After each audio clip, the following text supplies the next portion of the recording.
यहाँ उत्तराखंड के कुछ लोग आए थे मिलने। उन्होंने यहाँ का एक 5वां धाम बताया। मैं तो गया नहीं कभी। सैम नागराजा सैम नागराजा भगवान कृष्ण का मंदिर है।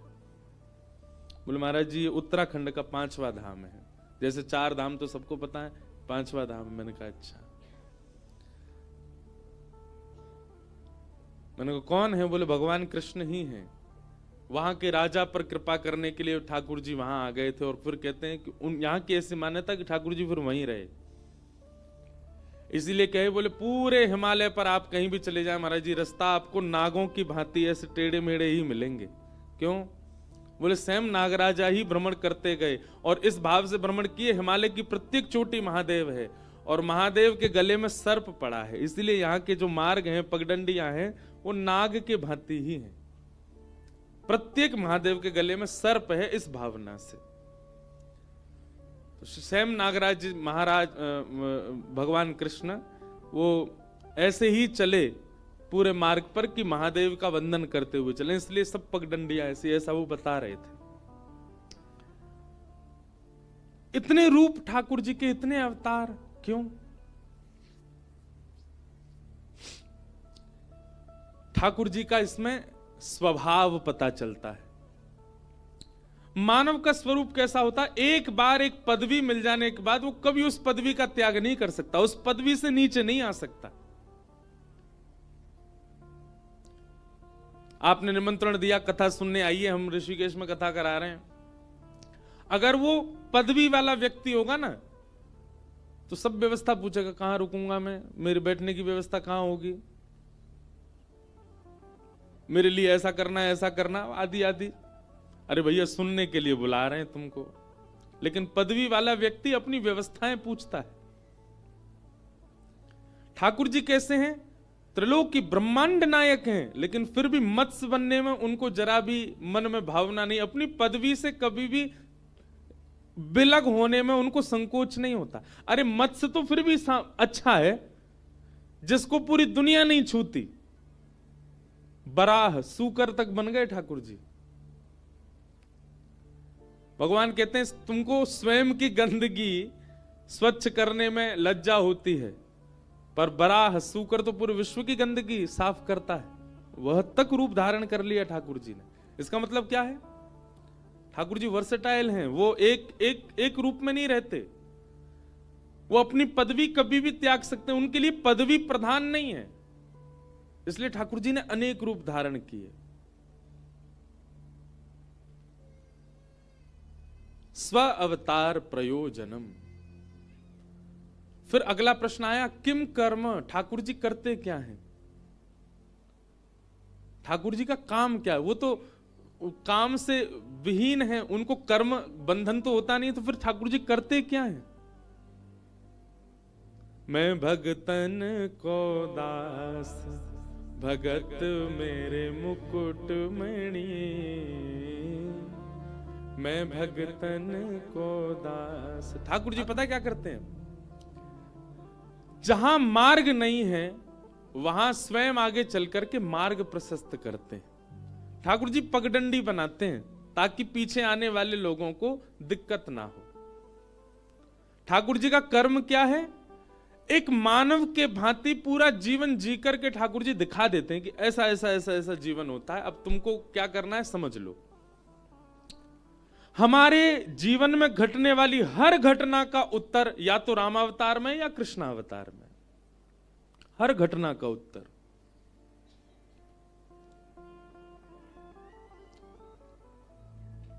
आप विवाह से संबंधी कोई प्रश्न करो, आप संतान से संबंधी कोई प्रश्न करो, अपने व्यापार से संबंधी कोई प्रश्न करो, कोई भी प्रश्न करो, ऐसा हो ही नहीं सकता कि रामकृष्ण चरित्र में आपको उसका उत्तर ना मिले। सबका उत्तर है। तो ठाकुर जी करते क्या हैं? हम सबके जीवन की उलझनों को सुलझाने के लिए ही पूरी लीला करते हैं, ताकि हम उससे कभी उत्तर प्राप्त करके अपने जीवन को सार्थक कर सकें। किम कर्म? फिर अगला प्रश्न आया, के अवतारश्च? भगवान के अवतार कितने हैं? कोई कहता 11, कोई कहता 10, कोई कहता 24। पर श्रीमद् भागवत की माने तो भागवत के एकादश स्कंद में भगवान कहते हैं मेरे अवतार असंख्य, अवतारा ये संख्या, असंख्य हैं। इस समय मैं और आप ऋषिकेश में बैठे, ठाकुर जी का इस समय भी कहीं अवतार हो रहा होगा, इस समय भी किसी वैष्णव के ऊपर कृपा कर रहे होंगे ठाकुर जी, हमें नहीं पता। अवतार का मतलब क्या है? किसी भक्त ने खूब भज करके कहा अब मुझे तारो, अब मुझे मिलो, अब मुझे संसद चक्र से बचाओ, ठाकुर जी उसके लिए प्रकट हो गए। वही अवतार है। अनेक अवतार हैं ठाकुर जी के, एक आध दो अवतार नहीं है। और अंतिम प्रश्न, धर्म कम शरणम गतः। ठाकुर जी के धर्म स्थापन के बाद भगवान तो चले गए अपने धाम को, धर्म स्थापना जो ठाकुर जी करके गए वो धर्म किसके भरोसे छोड़ के गए? किसकी शरण में है धर्म? तो इसका उत्तर है हमारी शरण में। हम धर्म की शरण में हैं, पर एक प्रकार से धर्म की रक्षा का दायित्व हमारा, तो धर्म हमारी शरण में है। धर्मो रक्षति रक्षितः। ठाकुर जी धर्म स्थापित करके हम सब लोगों को उसका अध्यक्ष बना करके गए कि इसकी रक्षा करना, इसका पालन करना, इसकी देखभाल करना कि ये बिगड़े ना। पर हम सब भूलते जा रहे हैं। कहीं ना कहीं हम जब धर्म से विलक क्रिया करते हैं ना, तो ठाकुर जी हमको जरूर पूछेंगे कि भाई इसलिए अध्यक्ष बनाया था तुमको धर्म का। मानव बनकर के यदि पृथ्वी पर आए तो इसका मतलब यह है कि धर्म की रक्षा करना हमारा कर्तव्य है, दायित्व है। ये 6 प्रश्न हैं और इन्हीं 6 प्रश्नों का अब विस्तार से वाचन होगा, वही श्रीमद् भागवत है। सूत जी महाराज मंच पर विराजमान हैं, सौनकादि ऋषि प्रश्न कर रहे हैं और श्री सूत जी महाराज उनके समस्त प्रश्नों का उत्तर दे रहे हैं।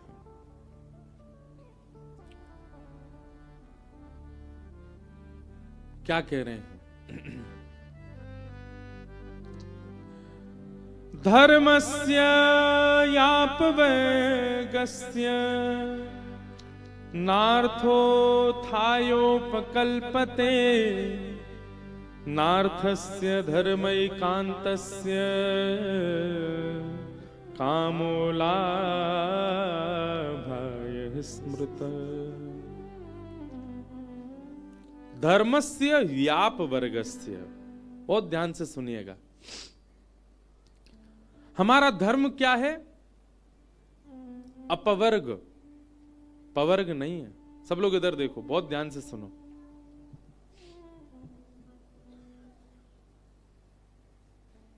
पहले मैं कथा में इस विषय को कहता था, बहुत साल से नहीं कहा। धर्मस्य याप वर्गस्य। हम सब लोगों ने हिंदी पढ़ी है अपने स्कूल में,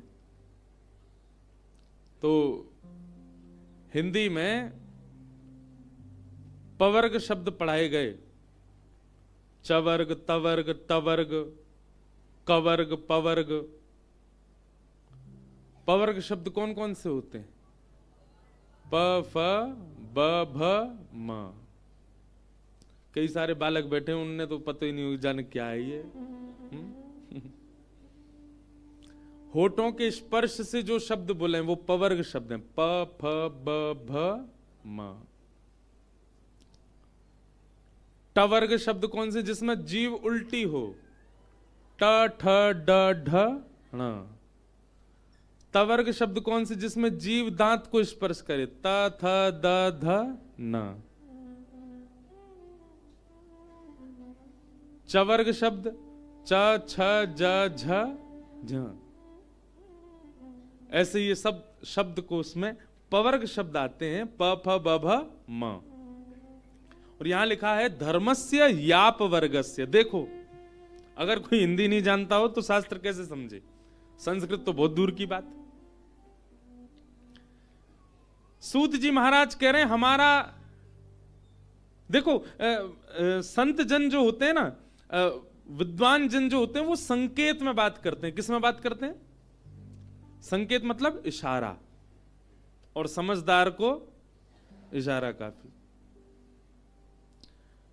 हमारे गुरुदेव भी हमसे कहते हैं कि कभी कभी कथा में विषय का ज्यादा खुलासा नहीं किया करो।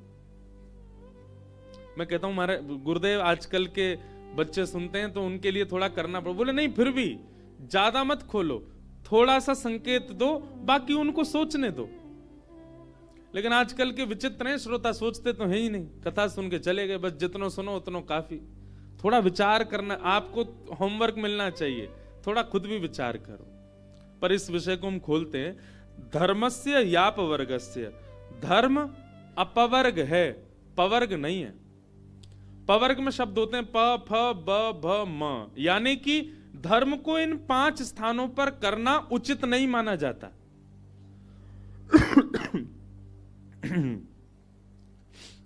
प से बनता है पाप,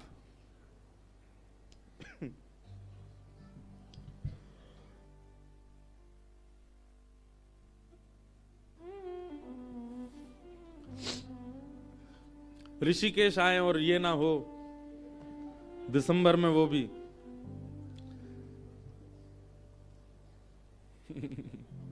अच्छा, हम भी ऊधमी कम नहीं है,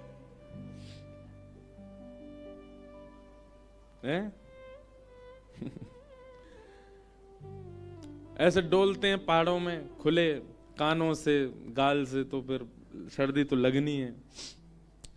तो हमें यूं लगती है कि भाई जितना है यहाँ का सुख लें, यहाँ की वायु का स्पर्श करें, अच्छा लगता है।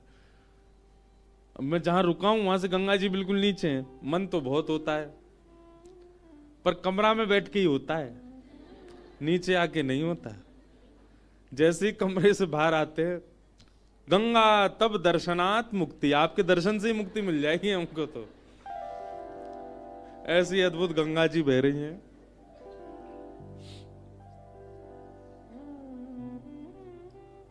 मैं एक बात कहा करता हूं ना कथा में, बंधुओं, जिसकी उपस्थिति से आपके चित्त के विकार समाप्त होने लग जाएं, जिसकी उपस्थिति से आप स्थिर होने लग जाओ, अस्थिरता चली जाए, जिसकी उपस्थिति से, जिसके दर्शन से आपका चित्त शांति का अनुभव करे, जिसके स्पर्श से आपको अत्यंत सुख का अनुभव हो,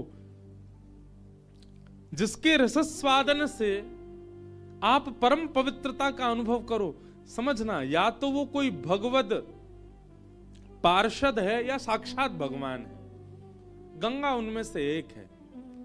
श्री गंगा जी का दर्शन स्थिरता देता है। आप बहुत देर तक गंगा जी को देख सकते हो, आपका मन विचलित नहीं होगा।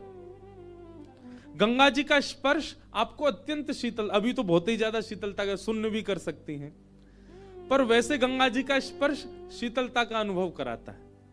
गंगा जी का पान, एक घूंट भी आप लेंगे ना तो आपकी जीभ से लेकर के आपके गर्भ तक ऐसा अनुभव होगा कि जैसे मानो कितना पवित्र हो गया हो। श्री गंगा जी का स्पर्श करके वायु भी इतनी पवित्र सी लगती है कि ऐसा लगता है मानो सर्वांगीण पवित्रता आ गई हो। ऐसा ही स्वरूप यदि किसी व्यक्ति के द्वारा, व्यक्ति के उपस्थित होने पर भी होता हो, तो यही समझो कि वो भी कोई भगवत पार्षद या भगवान ही है, जिनकी उपस्थिति से अपने आप सब बदलने लग जाता हो, आपका वातावरण शुद्ध होने लग जाता हो।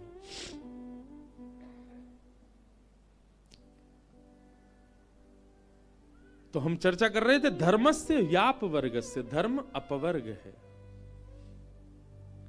प फ ब भ म, पाप पहला शब्द। पाप हो जाने के बाद और फिर धर्म मार्ग पर जाना, अरे मुझसे तो पाप हो गया, हे हनुमान जी महाराज मैंने बहुत बड़ी गलती कर दी, हे दुर्गा मैया मुझसे अपराध हो गया, हे गंगा मैया मैंने पाप कर दिया, मुझे क्षमा कर दो। हर की पौड़ी पर लगे डुबकी मारने। लोग बागों से पूछो गंगा स्नान करते क्यों नहा रहे हो भैया, इतनो पाप धोने आए हैं भैया, अपने जीवन के सबरे पाप मिटावे आए। पाप हो जाने के बाद उसके प्रायश्चित रूप में धर्म का आश्रय लेना, यह उत्तम धार्मिक व्यक्ति का लक्षण नहीं है। जैसे बहुत ध्यान से सुनना, हमारे द्वारा की गई क्रिया काउंट होती है। जैसे हम पुण्य करते हैं, हम धर्म करते हैं, हम दया करते हैं, हम नाम जप करते हैं, हम भजन करते हैं, हम कथा सुनते हैं, ये सब गिनती होती है। पर पाप करने के बाद जब आप धर्म के मार्ग पर जाते हैं, उस पाप की निवृत्ति के लिए वो काउंट नहीं होता। आपका पाप निवृत्त हो जाओगे, आप पाप का प्रायश्चित हो जाएगा, पर वो की गई क्रिया कहीं काउंट नहीं होती। और दुनिया पूरी गंगा जी में डुबकी इसीलिए लगा रही है कि मैंने जो पाप किए वो नष्ट हो। आपकी एक भी डुबकी काउंट नहीं हुई। अब तक कितनी लगा ली होंगी, सब जीरो हो गई हैं, क्योंकि आपने पाप के बाद पाप की मुक्ति के लिए उसको प्रयोग, मतलब सीधी बात है, किसी कारण से यदि धर्म का मार्ग आप चुनते हैं तो आपका धर्म श्रेष्ठ नहीं माना जाता। और उनमें भी विशेष है ये 5। पा से बनता है पाप। पाप के बाद किया गया धर्म काउंट नहीं होता। पाप निवृत्त हो जाओगे पर काउंटिंग नहीं होगी उसकी। प फ दूसरा शब्द है फ। फ से बनता है फल की प्राप्ति के लिए किया गया धर्म। बद्रीनाथ क्यों जा रहे हैं? कुछ फल मिले। कुंजापुरी क्यों जा रहे हैं? कुछ फल मिले। केदारनाथ क्यों जा रहे हैं? कुछ फल मिले। वृंदावन क्यों जा रहे हैं? हमें कुछ फल मिले। इसका फल क्या मिलेगा हमको? फल की प्राप्ति से किया गया धर्म भी श्रेष्ठ धर्म नहीं माना जाता। आप कर सकते हैं, उसके बदले फल मिल जाएगा आपको, पर वह धर्म आपका जो है काउंट नहीं किया जाएगा। उस धर्म में भले ही आपने ब्राह्मण सेवा की हो, भले ही गंगा स्नान किया हो, भले ही तीर्थ यात्रा की हो, उससे फल मिलेगा, पर वो धर्म काउंट नहीं होगा। प से पाप, फ से फल, प फ, फिर अगला शब्द है व की भ। भ प फ ब, प फ ब। ब से क्या बना? बंधन। बंधन युक्त होने के लिए या बंधन मुक्त होने के लिए किया गया धर्म भी श्रेष्ठ नहीं माना जाता। जैसे कि आजकल का एग्जाम्पल दूं तो गए किसी तीर्थ स्थान में, नारियल बांधी आए, अभिषेक कर आए, क्या फल चाहिए? बोले वो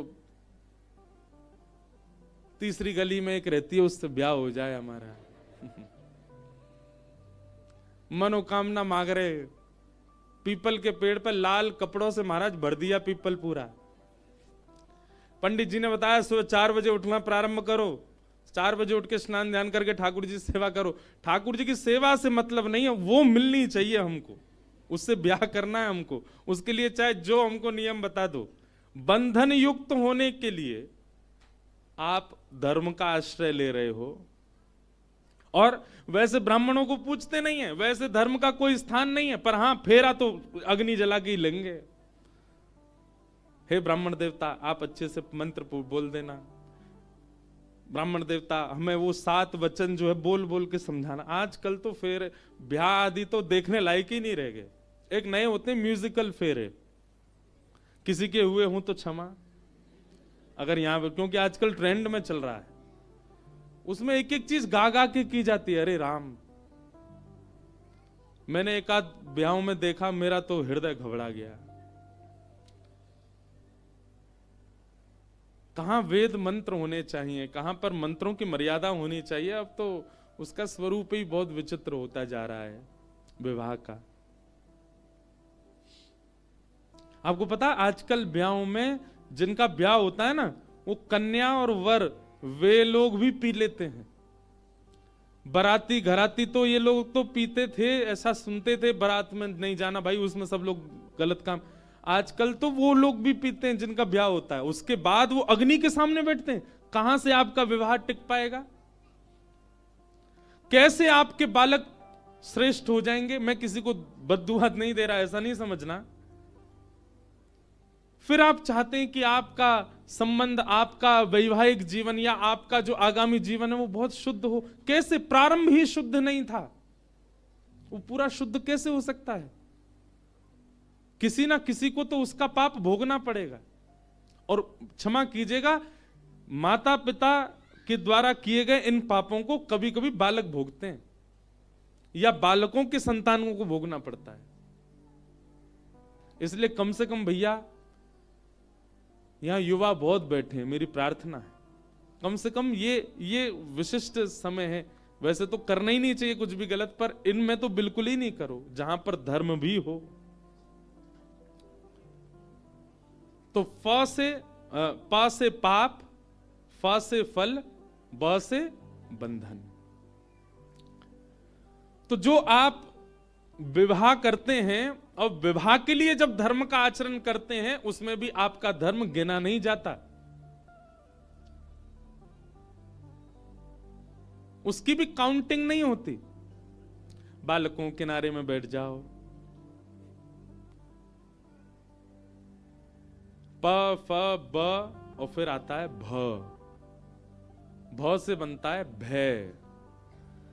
भय से किया गया भजन, भय से किया गया धर्म, भय से की गई साधना, भय से किया गया नाम जप, वह भी आपका कभी काउंट नहीं होता। भय से नहीं। जैसे ही बस चलनी चालू हुई ऋषिकेश से, कभी बस में गए बद्रीनाथ? मैं गया हूं एक बार, छोटा था तब गए थे। जैसे ही बस चलनी शुरू होती है या गाड़ी चलनी शुरू होती है, ऋषिकेश से ऊपर जैसे ही पहुंचे, शिवपुरी पार हुआ, और जैसे ही महाराज टर्न आता है, भूत पिशाच निकट नहीं आवे, महावीर जब नाम सुनावे, ना से रोका रे सभी राजपत निरंतर हनुमान, ओम नमः शिवाय, ओम नमः शिवाय, ओम नमः शिवाय, ओम नमः शिवाय। हे गंगा मैया कृपा करना, हे भैया, भैया बस वाले भैया ने किनारे आके चला, भैया कहां ले जा रहे हो भैया?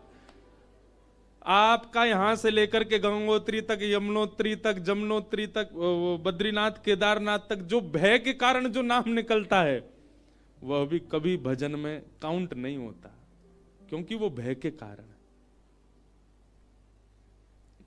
कहीं मुझे पाप ना लग जाए, कहीं किसी का गलत मेरे साथ ना हो जाए, मेरे से एक अपराध हो गया, उसकी पीड़ा, उसके कारण गंगा जी को प्रणाम कर। भय, भय यदि मूल में है, पांचों चीजें यदि आपके मूल में हैं और आप भजन कर रहे हो, तो फिर आपका भजन नहीं गिना जाएगा। पाप की निवृत्ति के लिए, फल की प्राप्ति के लिए, बंधन युक्त होने के लिए, भय मुक्त होने के लिए। और पांचवा स्थान है म यानी कि मृत्यु। पूरा जीवन निकल गया, लेकिन ठाकुर जी का स्मरण नहीं किया। जब लगने लगा कि अब हमारी मृत्यु पास आने वाली है, कान के ऊपर बाल सफेद होने लग गए, आंखन से, मैं कहा करता हूं, आंखों में पड़ेगा जाला, नाक से बहेगा नाला, लाठी से पड़ेगा पाला, जरा जिंदगानी, जैसी ऐसा जीवन होना प्रारंभ हुआ। अब महाराज कांपने लगी हैं, हड्डियां बिल्कुल साथ नहीं देती हैं, दांत वांत कभी भी निकल के भागे, छींक आती, सबरे दांत निकल जाते हैं, आंखें बिना चश्मा के देखती नहीं है। ऐसी स्थिति हो गई है महाराज, 1-8 डिग्री टेम्परेचर कम होती 2-2 रजाई लगानी पड़ती हैं ऊपर। रात में विक्स लगाओ माथे पे, नाक पे, गले में, छाती में, तब जाके तो नींद आ रही है। ऐसी स्थिति में फिर भजन जब प्रारंभ होता है, ठाकुर जी कहते हैं पूरी जवानी निकाल दी है, पूरा बाल अवस्था निकाल दी, भजन नहीं किया मेरा। और अब जब रू रू कांपने लग गई है, तो फिर भजो हरि नारायण गोविंद। फिर नारायण को भज रहे हैं, गोविंद को भज रहे हैं, वृंदावन को भज रहे हैं, बद्रीनाथ को भज रहे हैं। जब तन में शक्ति थी, जब आपकी इंद्रियां मजबूत थी, तब तो मनाली प्रिय लग रहा था, हैं? और अब जब पूरी स्थिति खराब हो गई है, तो बद्रीनाथ दौड़े आए हो। ठाकुर जी भी कभी कभी जबरदस्ती बीमार करते हैं आपको। अच्छा, एक बात देखिए आपने, बद्रीनाथ केदारनाथ का है तो एल्टीट्यूड काफी ऊपर, पर उससे भी ऊपर लोग चले जाते हैं कई जगहों पे, वहां लोगों की बीमार नहीं होते। पर बद्रीनाथ केदारनाथ में आपको ऐसा कोई क्लिनिक हॉस्पिटल नहीं मिलेगा जहां मरीज नहीं भरे पड़े हों। सबकी सांस रुक गई, किसी को हृदय की बीमारी हो गई, किसी के कुछ हो गया, किसी कुछ। क्यों? ये ठाकुर जी दंड देते हैं कभी कभी। क्यों निकाल दिया पूरा जीवन मेरे बिना? वहां तब तो तुमको बहुत कुछ दिख रहा था, और अब जब सब स्थिति खराब होने लगी तो यहां दौड़े आए हो। अच्छा, ठाकुर जी नहीं दे रहे, ठाकुर जी के जो नीचे के गण है ना, वो नाराज होते हैं, ठाकुर जी नाराज नहीं होते। इसलिए भैया पाप प फ ब भ म ये याद रखना। पाप, फल, बंधन, भय और मृत्यु, इन 5 स्थानों में किया गया धर्म, इन 5 भावों में किया गया भजन, इन 5 भावों में किया गया नाम जप, इन 5 उद्देश्यों से भगवत स्मृति जब हम करते हैं तो ठाकुर जी उसको कभी गिनते नहीं है। वो आपकी काउंट नहीं होती, उससे कोई पुण्य मिलने वाला नहीं है, उससे ठाकुर जी मिलेंगे नहीं आपको। इसलिए कहा धर्मस्य याप वर्गस्य नार्थोर्थायोपकल्पते नार्थस्य धर्मैकान्तस्य कामो लाभाय स्मृत।